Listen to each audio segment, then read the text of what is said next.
sidang perkara kekerasan seksual santriwati di Jombang dengan terdakwa Muhammad Subehi Asalsani alias Behi Senin 31 Oktober pagi. Agenda sidang kali ini membacakan duplik atas replik pada sidang sebelumnya. Ketemu jumlahnya 70 kejanggalan di dalam kasusnya Mas Behi. Ada 70 kejanggalan, sangat kasat mata. Orang tidak ngerti hukum pun baca dia akan tahu, termasuk soal SP3 tadi. Tanggal 29 Oktober dilaporkan, tanggal 31 Oktober keluar SP3, kasusnya tetap lanjut. Mengingatkan bahwa kasus ini sebenarnya sudah pernah dihentikan dengan korban sama, dengan alat bukti yang sama, dengan cerita yang sama. Jadi kami hanya bisa mengingatkan begitu saja. Jadi sebagai penutup dari keseluruhan duplik, tadi kami bacakan ulang SP3 daripada Polres itu. Bahwa setelah SP3 itu hanya selisih hitungan hari, pada saat itu langsung berubah menjadi sebuah kasus yang kemudian dibesarkan dan sepertinya tidak ada kebenaran sedikit pun di Mas Behi. Biarkanlah para pencari keadilan menakarnya itu wajar atau tidak. Tapi kami sudah menghadirkan itu karena itu kan dokumen yang sudah dikeluarkan oleh polisi juga, dan polisi kembali yang menyidik juga dengan segala menerima laporan itu sendiri. Tinggal tanya polisi. Tapi yang pasti adalah di sana jawabannya tidak cukup bukti. Jadi kasus itu dihentikan karena tidak cukup bukti. Korbannya sama, MNK. Jadi korbannya sama, kemudian alat buktinya sama juga, peristiwanya sama juga, hanya bedanya sebelumnya mungkin dia berjalan di rel hukum, tetapi berikutnya ini tampaknya kalau dilihat dari keanehan yang ada, tampaknya ada kekuatan di luar hukum yang bekerja, sehingga kasusnya menjadi dipaksakan. Semua orang pasti tahu lah, kita buka-bukaan saja. Kan tidak mungkin, di mana ada SP3 hanya selisih hari, langsung kemudian dilanjutkan. Tanpa mencabut ini, SP3-nya kan tidak pernah dicabut, sampai sekarang berlaku. Itu yang membuat Mas Behi menjadi aneh, sehingga dia males. Ini tiap hari kok langganannya ke Polres Jombang terus, gitu loh.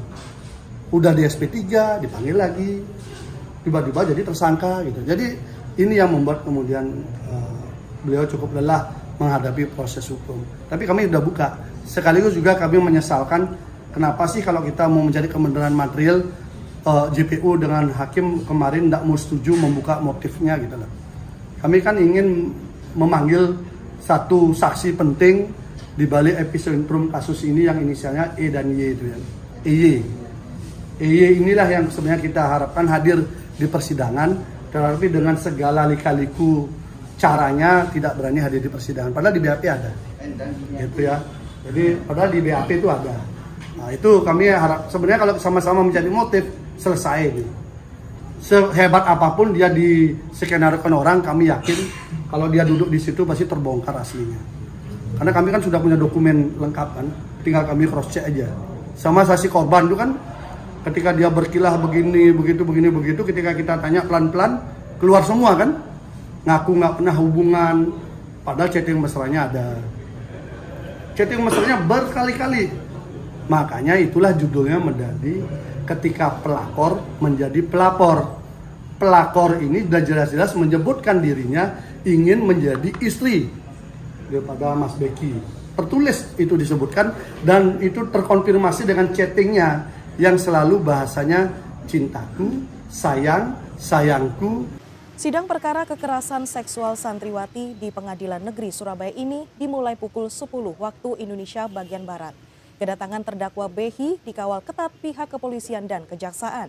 Agenda sidang kali ini pembacaan duplik dari kuasa hukum terdakwa atas replik dari jaksa penuntut umum pada sidang sebelumnya. Menurut kuasa hukum terdakwa Behi, Igede Pasek Suardika, di dalam duplik tersebut ada 70 kejanggalan.